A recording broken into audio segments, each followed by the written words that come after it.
থেকে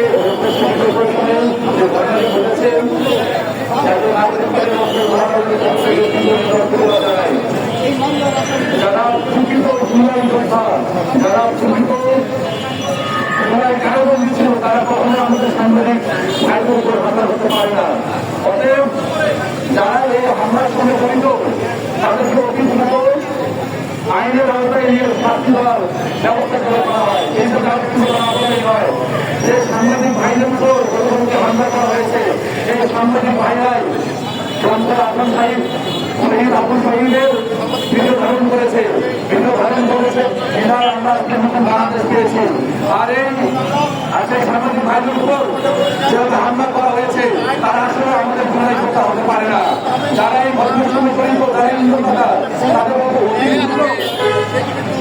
গ্রেপ্তার করে আইনের আওতায় নিয়ে আসার জন্য বিশেষভাবে আহ্বান করা হচ্ছে।